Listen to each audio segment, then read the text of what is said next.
호라 반갑습니다. 팩토리입니다. 네, 오늘은 사정이 있어서 이제 녹방으로 좀 진행을 할까 합니다. 오늘 같은 경우는 지금 오늘 있었던 소식들 중에 요즘에 사실 예전부터 있었던 거죠. 요즘이 아니에요. 뭐냐면은 우리 크레이그 라이트 본인이 비트코인의 창시자라고 자칭으로 주장하는 사람이죠. 타칭으로는 다들 사실이 아니다, 거짓말이다 이렇게 얘기를 하고 있는 상태고요. 그리고 이 친구가 그 비트코인 초창기 때 클레이만이라고 이미 사망한 사람인데 그 사람과 같이 이제 비트코인은 채굴을 했다고 합니다. 뭐 뉴스 기사나 여러 가지 얘기에 따르면 그렇다고 하는데 이 고인이 된 가족과 지금 소송을 진행 중이거든요. 원고는 클레이만이라고 부르는 그쪽이고 피고가 지금 소송을 당한 쪽이 크레이그 라이트입니다. 그래서 지금 어떤 얘기가 돌고 있냐면은 혹시 크레이그 라이트가 진짜 비트코인 창시자가 아니냐 이런 얘기가 도는데 왜 그런 얘기가 나오고 어떤 상황이길래 그런지 그것도 같이 다루도록 하겠습니다. 크게 상관없는 내용인데 아무래도 많은 분들이 되게 관심을 갖고 있고요. 실제로 그분들 중에는 질문 주신 분들이 있어서 거기에 대해서 좀 살펴볼까 합니다. 자, 바로 볼게요. 일단은 그 DAI라고 줄여서 얘기하는 그 해외 유튜버 있거든요. 작년에 스웰도 갔었고 현재 뭐 이 유튜브 활동하는데 구독자도 몇만 단위고 그래요. 굉장히 유명한 사람 중에 한 사람인데 이 사람도 그 에스크로 갖다가 좀 장난질을 하면서 약간 모르겠어요. 초창기 때 어떤 모습을 보이는지 모르겠지만 요즘에 너무 선동이 심하거든요. 그리고 뭐 엄청난 비난을 받기도 했죠. 그 해외 유튜버들 몇 명이 연합해갖고 그룹을 만들고 유료방 같은 걸 갑자기 막 만들었다. 그러면서 유료방 만든 것뿐만 아니라 본인들이 리플사 내부자다. 약간 이런 식의 주장을 하면서 시크릿 정보다 하면서 유료방까지 운영하니까 굉장히 욕을 먹었었는데 어쨌든 그 논란에 있는 그 양반이거든요. 근데 지금 보면은 지금 얘기하는 게 그거죠. 가장 최근에 가장 최근 24시간 기준 볼륨으로 불장 2017년 불장 때 볼륨을 훨씬 넘어섰다, 때려 부셨다, 크러싱했다라고 얘기하는데 맞아요. 이때쯤이 불장 볼륨이잖아요. 한 이 정도 높이거든요. 선을 쭉 이어볼까요? 더 정확하게 직선으로 이어볼게요. 한 이 정도 대충 그죠? 이렇게 뛰어넘고 있어요. 사실입니다. 뛰어넘고 있는데 근데 좀 약간 와전됐어요. 왜냐면 볼륨 자체는 뛰어넘은 건 사실이지만 그때랑 뭐가 다르냐면 저 때는 테더 볼륨이 오늘날처럼 많지 않았어요. 근데 오늘날 테더 볼륨 어마어마하거든요. 가볼까요? 상상을 초월합니다. 이 비중이 테더 볼륨이 이거 보세요. 테더 볼륨이 어마어마하죠. 지금 비트코인 볼륨을 넘어섰어요. 여기 보면은 100만, 1000만, 억, 10억, 100억. 그러니까 60빌리언 단위, 60빌리언 달러 그 정도 되거든요. 비트코인보다 훨씬 많습니다. 지금 이런 상황이기 때문에 사실 그 내부적인 그런 질에 있어서는 저 때의 볼륨을 뛰어넘었다고 보기 힘들어요. 저 때는 진짜 오로지 거의 암호화폐와 법정화폐와의 그런 거래 볼륨에 해당했거든요. 근데 지금 테더 볼륨이 껴있어갖고 좀 애매합니다. 그래서 사실 이 사실 자체가 제가 볼 때는 큰 의미가 없는데 자꾸 이런 걸 남겨요. 그래서 이런 무의미한 정보들 안에 까보면은 굉장히 알짜가 없는 정보들은 여러분들 잘 걸러서 보시기 바랍니다. 의미 없는 것 같고요. 그리고 여러분들 기억하실지 모르겠는데 이 리플사의 주요 임원급에 속하는 애시 인도 사람이죠. 이 양반이 지난번에 그 엑스라피드 관련돼서 이 웹상에서 라이브로 뭐 설명한 적이 있었잖아요. 그때 당시 여러분들과 제가 같이 라이브로 제가 신청을 해서 봤었잖아요. 근데 큰 의미 있는 정보는 없었습니다. 이미 우리가 알고 있는 엑스라피드와 관련된 정보를 홍보하면서 관심 있는 그런 회사들은 본인들한테 연락을 달라. 뭔가 후속으로 설명을 해주겠다. 뭐 이런 광고성에 가까운 거였는데 홍보였죠. 이번엔 어떨지 모르겠는데 이번 같은 경우 이제 5대 광고죠. 그러면서 그때랑은 약간 다른 게 약간 그때는 엑스라피드라는 신제품에 초점을 맞춰서 좀 홍보를 했다고 하면은 이번 이제 제목을 보시면 알겠지만 리얼타임 세르먼트 통해서 너희 비즈니스의 경쟁력을 강화해라. 이런 측면으로 접근을 하는 것 같아요. 그러니까 그때와 이때의 차이는 그때는 엑스라피드, 이번엔 ODL. 제품은 이름만 바뀌었을 뿐이죠. 그리고 뭔가 개선사항이 있지만 본질은 똑같잖아요. 이런 본질, 똑같은 본질을 두고 이제 웹상에서 홍보하는 거지만, 지금 같은 경우 뭔가 실제적으로 고객들에게 혜택을 볼 수 있는 부분 또는 이제 경쟁력 강할 수 있는 부분을 초점을 맞춰서 좀 홍보를 하는 것 같아요. 날짜가 2월 5일이라고 합니다. 자, 이날 또 신청을 해서 같이 라이브로 볼 수 있으면 보도록 합시다. 시간이 맞는지 모르겠는데요. 혹시나 라이브로 볼 수 있다면 같이 보면서 라이브로 번역을 해드리면서 어떤 내용인지 함께 살펴보도록 하겠습니다. 그리고 마찬가지로 이거고요. 방금 설명드렸던 게 지금 이제 레오라고 하는 해외 유명 트위터죠. 이 사람도 그거 남긴 거고요. 중복 내용이니까 따로 설명 안 드리고요. 자, 그리고 브래드 갈링하우스가 아마 지금 보신 것처럼 3월 11일에서 12일까지 워싱턴 DC에서 열리는 이 블록체인 서밋에 참여를 하는 것 같습니다. 제목이 Celebrating 블록체인 이쪽이 5년 정도 쭉 이어진 거에 대한 좀 약간 셀레브레이팅인데 글쎄요. 이때 무슨 얘기를 할지 좀 제목을 봐서는 크게 감이 안 오네요. 뭐 과거부터 현재까지 이르기까지 이런 히스토리에 관련된 걸 얘기하면서 앞으로의 비전을 얘기할지 어떤 얘기를 할지는 잘 모르겠는데 사실 이것보다 여러분들께 말씀드리고 싶은 건 1월 중이었던 걸로 제가 기억이 나는데 파리에서 열리는 핀테크 포럼이 있습니다. 작년 같은 경우 이제 스위프트 CEO와 브래드 갈링하우스 같이 출연하면서 아주 대놓고 서로 저격을 했었거든요. 그래서 올해도 출연을 하는데 어떤 프로그램에 어떤 게스트들, 스피커들과 함께 나오는지 단독으로 출연하는지 이거는 제가 본 적이 없거든요. 결정이 됐는데 제가 못 본 건지 아니면 결정이 돼 있는데 제가 모르는 건지 모르겠습니다만 작년을 떠올렸을 때 이번 파리 핀테크 포럼도 뭔가 볼거리가 있던가 또는 새로운 정보가 있을 수도 있다고 생각이 드는데요. 그 내용을 우리 시간이 되면 그것도 같이 보면 좋겠죠. 파리 핀테크 포럼 개인적으로 굉장히 기대가 됩니다. 자, 어쨌든 3월 지금 보시는 것처럼 블록체인 서밋이 워싱턴에서 3월 11일에서 12일에 있는데 리플 CEO 출연한다는 거. 자, 이어서 빅페이 리프사도 파트너십을 맺은 거죠. 여기 같은 경우. 근데 리프사라기보다는 스프링이죠. 스프링과 이 파트너십 관계를 맺었었고요.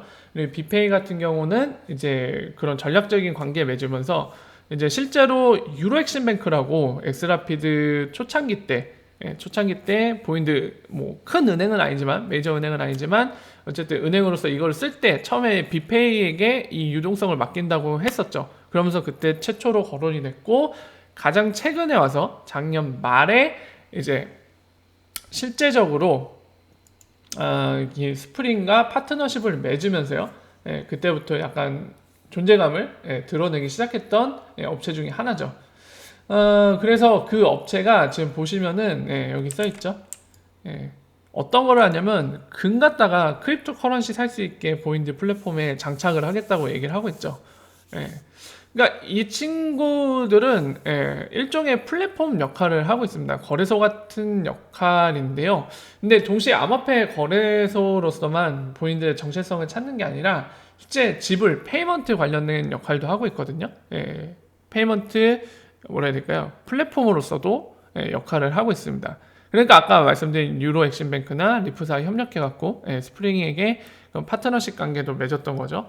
어쨌든 여기서 이제 뭐 현물로 존재하는 이제 금이라던가 이런 것들을 계속 결합해 나가고 있다는 거 참고할 만한 사실이죠. 자, 그리고 크레이그 라이트 얘기하기 전에 아마 이게 마지막 소식이 될 것 같은데 오늘 어제 제가 라이브 방송하면서 보시면은 우연치 않게 이 댄모르건 유럽 쪽에서 이제 레귤레이션 담당했던 이 직원이 최근에 비자가 사들인 그 핀테크 업체 있잖아요. 거기로 이직한 거를 확인했는데 보니까 라이언 자곤도 작년 중에 퇴사를 했었고요. 그리고 로스는 솔직히 잘 모르는 직원이라 모르겠고 어쨌든 퇴사했다고 하고 웰링턴 이 사람은 작년에 이미 퇴사를 했었어요. 이 사람 담당은 BDA입니다. 비즈니스 디벨롭먼트 어그리먼트. 그러니까 고객과의 이런 비즈니스 프로그램이라고 해야 되나요? 이런 것들을 개발해낸 직원이죠. 이런 디립 나오는 약간 나이가 많아서 은퇴하는 느낌으로 퇴사를 했고 에반 슈알트도 퇴사는 했습니다만 코일 회사에 있는 거 여러분들 아시고요. 보드 멤버로 코리 존슨 같은 경우 작년 중에 퇴사했는데 약간 뭐 특별한 얘기 없이 오히려 이쪽은 약간 뭔가 리프사 뭔가 불편한 관계가 있어서 퇴사한 거 아니냐, 안 좋은 일로 뭐 이런 얘기도 나왔었는데 뭐 어쨌든 나온 건 없습니다. 그런 루머에 관련돼서 확인된 바는 없고, 다만 코리 존슨이 나가서도 오늘날까지도 XRP에 대해 긍정적으로 생각하는 것 같아요. 뭐 XRP를 홀딩하고 있는지 모르겠는데 어쨌든 XRP 잘 되는 거를 굉장히 바라는 듯한, 그리고 응원하는 듯한 글을 굉장히 많이 남겼었죠, 트위터를 통해서. 그리고 캐서린 같은 경우도 리프사의 주요 임직원급이었는데 지금은 이제 바이낸스 US 운영하고 있죠. 그리고 이 반다이크, 페이스북에서 페이먼트 관련된 전문가로 왔던 반다이크가 이제 1년 얼마밖에 안 됐고, 실제로 이 사람이 리프사에 스카우트 되고 나서 머니그랜가, 여기 그림에도 나왔죠, 머니그랜가의 전략적 파트너 한 이후에 리프사가 머니그램의 지분을 상당히 갖고 있기 때문에 이사로서, 그러니까 업저버로서 이제 그 이사에 등재를 했었거든요. 리프사에 대리해갖고 반다이크가 이사에 등재돼 있었는데 이 사람이 퇴사함으로써 여기에서도 내려오고 리프사에서도 나왔습니다. 그래서 현재는 이미 지금의 커리어는 표기가 안 되고 있네요. 지금 어디에서 일하고 있는 건지 잘 모르겠는데 어쨌든 리프사에서 퇴사를 했습니다. 보시면은 이 이사에서 내려온 날짜를 봤을 때 이번 달이에요. 이번 달에 퇴사를 했습니다. 자, 그래서 다시 한번 말씀드립니다만은 굉장히 중요해요. 많은 분들이 본능적으로 아마 우려가 생기실 것 같거든요. 그러니까 리프사에서 꽤나 네이밍 있고 이름 있고 영향력 있던 사람들이 퇴사하는 걸 보면서 혹시나 리프사가 무슨 문제가 있는 거 아닌가 하면서 이런 본능적인 우려가 생길 텐데요. 저는 그런 우려가 생긴 거에 대해서 나쁘다고 생각하지 않습니다. 저 역시도 그런 느낌이 들어요. 그래서 저는 어떤 생각이 드냐면, 제 개인적인 의견을 말씀드리면, 그래서 더더욱 리프사가 어떻게 잘 해나가고 있는지를 더 잘 관찰해야겠다는 생각이 들고 있습니다. 실제로 이 사람들이 자꾸 나가는 게 뭐 여러 가지 이유가 있을 거예요. 뭐 어떤 사람들은 리프사에 있는 것보다 더 좋은 조건으로 본인에게 제시를 해주니까 자기는 특정 회사를 위해 뭔가 마음을 바칠 필요는 없잖아요. 자기 자신을 위해서 일하는 사람이 99%겠죠. 전체 100이 있다고 하면. 그러니까 자기한테 더 나은 조건을 제시하는 회사, 그리고 더 좋은 미래가 있는 회사가 있다면 당연히 그쪽으로 이직을 해야죠. 리프사가 망가고 있지 않더라도요. 그죠? 그리고 어떤 경우에는 자기가 보기에 리프사 미래가 없어, 망해가고 있다고 판단이 돼. 그러면 당연히 이직을 하겠죠. 두 가지 케이스 다 존재하기 때문에 단순히 지금 보는 사람들이 나가고 있다고 해서 리프사가 망해가고 있는 거 아니냐, 이렇게 결론 짓기에는 뭐 여러 가지 정황을 볼 때 아직은 그런 징조가 보이지 않습니다. 그래서 아까 말씀드린 대로 제가 볼 때는 다 같이 계속 지켜봐야 될 것 같아요. 실제로 이 사람들 퇴사한 징조도 있는데 약간 망해가는 징조가 보인다. 그러면은 그때는 진짜 레드얼럿이죠. 뿅뿅뿅 경광등 들어야 되는 거죠. 그런 일이 있는지를 지속적으로 살펴보아야 되는 걸로 보입니다. 그래서 여러분들도 살펴보시고요. 저도 열심히 관찰을 해야겠네요. 자, 그리고 여기까지 소식을 전달드리고요. 지금 이제 그 크레이그 건을 말씀드릴 건데, 아까 말씀드린 대로 여러분들 기사보다, 제가 매번 말씀드리지만 이 기사 갖고, 특히나 암호화폐 블록체인 관련된 판에는요 진짜 사기꾼들이 많아요. 알고 있는 것도 없으면서, 진짜 눈꼽만큼도 없으면서 자기는 블록체인 전문가, 암호화폐 전문가 얘기하는 것도 많고요. 어제 기사를 보셔서 아시겠지만 XRP 증권 아니냐, CFTC 의장이 그렇게 얘기했다, 이런 기사 제목 나온 거 같이 보셨죠? 근데 어떻습니까? 인터뷰 내용 보니까 CFTC 의장이 그런 취지와 그런 발언을 한 적이 없죠. 그냥 비트코인과 이더 빼고 나머지는 뭐라고 했어요? It's unclear. Stay tuned. 지켜보라고. 아직 결정난 게 없다. 확실치 않다. 근데 제목을 그렇게 뽑아버렸죠. 참 기가 막힌 노릇이죠. 실제로 지금 예시를 든 것처럼 이 시장에 너무 사기가 많아요. 그리고 전문가도 아닌데 전문가인 척 하면서 알지 못하는 내용을 그냥 본인의 상상의 나래, 소설을 사실인 것처럼 적시하는 경우가 굉장히 많습니다. 그래서 우리가 눈을 똑바로 뜨지 않고 제대로 확인을 안 하면은 다 구라가 난무해요. 거의 제가 개인적으로 체감되는 거는 한 100개 정도 있으면 99개는 구라예요. 그렇기 때문에 지금도 크레이그 건 관련된 거는 제가 일부러 이 법원 명령지를 찾았습니다. 이 오더를. 보시면 이 사이트가 코트 리스너라고 해갖고 이런 법원 명령지 관련된 법원에서 나오는 문서들을 이런 식으로 원문을 보여주는 곳 같아요. 써있죠, 도큐먼트. 자, 그래서 보시면요, 이 플로리다 주에 있는 법원의 코트에 여기 써있죠, 오더죠, 법원 명령이죠. 지금 보면 원고가 아까 말씀드린 클레이만 그쪽 가족들이고요. 그리고 피고가 여기 크레이그 라이트라고, 제가 개인적으로는 쌉스캠이라고 생각하는 크레이그 라이트가 지금 피고로 되어 있습니다. 자, 그러면서 이 보시면은 1월 10일 2020년 1월 10일에 법원 명령이라고 되어 있습니다. 그래서 여기에 내용이 간단히 나와 있는데요. 뭐냐면은 법원에서 증거 제출을 요구를 한 것 같아요. 이 내용을 미뤄봐. 제가 전컷까지 못 봤으니까 정확하게 말씀 못 드리는데, 지금 이 내용이 어떻게 됐냐면 크레이그 라이트가 제네시스 계정에 해당하는 비트코인에 그거를 저는 처음 알았어요. 튤립 트러스트라고 부른다는 거 처음 알았는데 기사에 그렇게 나와 있더라고요. 하지만 여기 법원 명령지에는 튤립 트러스트라고 언급은 안 돼 있고, 다만 보시면 어딨냐, 그냥 계정이라는 언급도 안 했네. 세상에. 인크립트 파일을 언락할 수 있는 거라고만 표현해놨어요.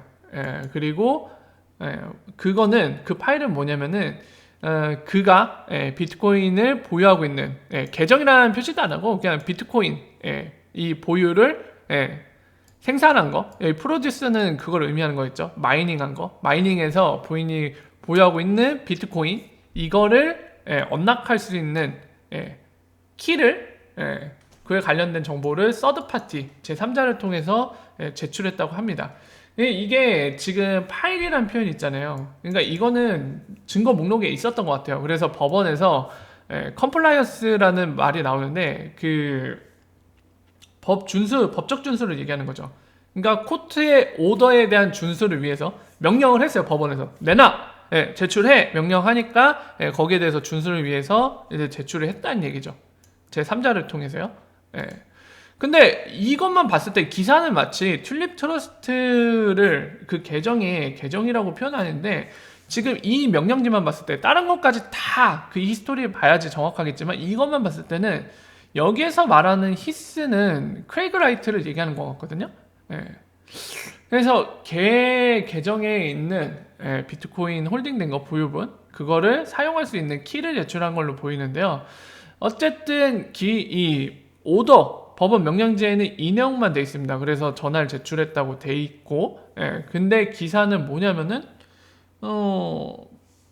기사 내용 제가 본 거는 지금 약간 이런 뉘앙스죠. 그러니까 이 사실관계를 표현하긴 했는데 어떤 식으로 표현했냐면, 크레이그 라이트가 튤립 트러스트, 그러니까 비트코인의 제네시스 계정 뭐 100만 개인가 110만 개 들어있는 그 계정에 키를 제출한 거 보니까 얘가 실제로 사토시 아니냐, 약간 이런 뉘앙스 주는 그런 기사 내용이거든요. 근데 냉정하게 봤을 때는 이 부분부터 딱 짚고 넘어갑시다. 여러분들, 그 계정에 키를 갖고 있다고 해서, 개인 키를 갖고 있다고 해서 이 사실 자체가 똑같은 내용으로 그러면 얘가 사토시다, 이 명제는 아닌 거죠. 얘는 그 키를 갖고 있을 뿐이고, 아무래도 그 제네시스 계정이다 보니까 그 키를 갖고 있으면은 사토시일 가능성이 높다라고 얘기할 수 있는 거지, 키 갖고 있으니까 네가 사토시다 이렇게 이꼴시킬 수 있는 명제는 아닙니다. 가능성은 높다고 얘기할 수 있겠죠. 근데 지금 아까 말씀드린 것처럼 이 키가 어떤 계정에 대한 건지 지금 법원 명령서에는 명확하게 명시가 안 됐거든요. 제가 아까 말씀드린 것처럼 워낙 구라 내용이 너무 많이 돌아다니다 보니까 이게 기사는 다르게 이 키는 그냥 그 크레이그 라이트 개인 계정의 키일 수도 있어요. 여기에 명시가 안 됐기 때문에요. 그래서 이거는 좀 더 지켜봐야 되는 거고요. 그리고 이러한 지금 설명드린 이러한 관계가 있는 그런 내용이다 보니까 지금 다들 많은 기대감을 갖고 있는 것 같아요. 그래서 실제로 시장에 이런 투기적인 요소가 반영돼서 우리 비트코인 SV 있죠? 굉장히 엄청난 상승을 하고 있는데, 아무래도 이런 내용들이 실제로 기대감을 많이 주는 것 같습니다. 시장에. 크레이그 라이트가 진짜 사토시 아니냐, 그리고 뭐 사토시라고 아니라고 생각하는 사람들 중에서도 이 비트코인 110만 개가 진짜 제 거라면 제가 저거 갖다가 펌핑해 줄 수도 있는 거잖아요. 자기가 밀고 있는 비트코인 SV에. 그러니까 이런 기대감들이 많이 작용을 해갖고 엄청난 상승을 한 것 같습니다. 그래서 이런 투기적인 이유로 상승했기 때문에 향후에 어떻게 될지 모르겠어요. 더 올라갈 수도 있고 내려갈 수도 있는데, 근데 예전에 이런 비슷한 사례가 있었죠, 여러분들. 예전에도 재판이 계속 이어지고 있었는데 그때도 비슷한 이 재판 진행 중인 거에 대한 기사가 나왔었죠. 크레이그 라이트가 내가 바로 사토시다 막 이런 얘기를 하니까 그때 막 갑자기 떡상하고 막 그랬었죠. 근데 그 좀 며칠 지나서 갑자기 이거는 다 구라였다 하니까 바로 떡락하고 그런 일이 실제로 있었죠. 그래서 이번에도 똑같은 그림으로 이어질지 어떻게 될지는 모르겠습니다만 정작 중요한 건 저는 크레이그 라이트가 사토시인지 아닌지 관심이 없다는 거. 여러분들 개개인의 생각은 어떨지 저도 궁금하긴 한데요. 저는 개인적으로 사토시라는 존재는 진짜 상징적인 의미만 있을 뿐이지 지금 와서 사토시가 등장한데 누가 사토시가 간에 큰 의미가 없다고 보여집니다. 저희가 이렇게 생각하는 건 예전에 뭐 그 데이비드 슈왈츠 리플 CTO가 사토시 같다 라는 얘기 나왔을 때 그리고 그 소식을 전달할 때도 말씀드렸죠. 저는 리플 CTO가 진짜 사토시다, 저는 의미 없어요. 그때도 똑같은 얘기 했는데 무슨 의미가 있겠습니까 그게. 저는 아무 의미가 없다고 느껴지거든요. 진짜 사토시면 어떤 영향력을 줄 수 있을까요? 저는 없을 거라고 보입니다. 실질적인 상징적인 의미의 영향력은 줄 수 있을지언정 실질적인 실효적인 영향을 미칠 수 있다? 본인이 사토시면 뭐 기술적으로 다른 사람들 압도하는 뭔가를 갖고 있다? 아니요, 저는 절대로 그렇게 생각하지 않습니다. 그렇기 때문에 별 의미가 없는 것 같은데 어쨌든 제 개인적인 생각이고, 실제 시장이 돌아가는 거는 이제 투기 목적으로 거래하는 사람들, 대다수 플레이어가 진짜 투기적인 목적으로 거래를 하고 있는데요. 시장에는 엄청난 영향을 주고 있죠. 엄청나게 떡상을 했으니까요. 확실히 아직 멀은 것 같다는 느낌이 들어요. 이런 사실에 대해 반응을 하는 거 보면 그냥 도박판인 것 같습니다. 물론 이제 이 도박판인 상황에서도 도박처럼 생각 안 하고 정말 진지하게 접근하는 분, 그리고 도박이 아니라 미래에 대한 그런 뭐라 해야 될까요? 실제로 이루어질 수 있는, 실현될 수 있는 기술에 대해서 얼리어답터처럼 초창기에 이제 진지하게 고민하고 들어오신 분도 계시지만, 근데 대부분은 역시나 지금 보여주는 현실에서는 투기판과 도박판은 맞는 것 같아요. 대부분이. 모든 게 그렇진 않지만. 이 비트코인 SV는 진짜 희대의 쌉스캠으로 보이는데 저는 참 어이가 없어요. 보면서 어이가 없습니다. 자, 어쨌든 사실관계 좀 말씀드리고 여러분들 생각도 궁금하면서 동시에 그렇기 때문에 이제 제 생각도 몇 개 이제 말씀을 드렸는데요. 사실관계는 여러분들이 정확하게 참고를 하시되 이거에 대한 판단은 여러분들이 한번 해보십시오. 저는 의미 없다고 판단하는데 여러분들의 생각은 어떨지 굉장히 궁금합니다. 자, 어쨌든 이렇게 해서 크레이그 라이트에 관련된 정확한 정보 정리까지 해드렸는데요. 내일은 좀 댓글을 달아주신 분들이 있어서 오랜만에 이제 댓글, 여러분들 몇몇 분들이 달아주신 댓글에 대한 것도 답변을 드리고, 그리고 간만에 Q&A 데이로서 여러분들과 좀 많은 얘기들을 나눌 수 있는 날로 진행을 할까 합니다. 자, 여기까지 오늘 여러분들께 사정이 있어서 녹방으로 전달 드렸는데요. 여기까지 하고 내일 이 시간에 여러분들 찾아뵙고 아까 설명드린 대로 Q&A 데이로서 여러분들과 많은 대화를 나누고, 그리고 여러분들 댓글에 대한 피드백도 하는 시간을 갖도록 하겠습니다. 오늘 고생 정말 많으셨고요. 내일 이 시간에 여러분들 찾아뵙고 인사드리겠습니다. 내일 뵙겠습니다. 월바 뿅.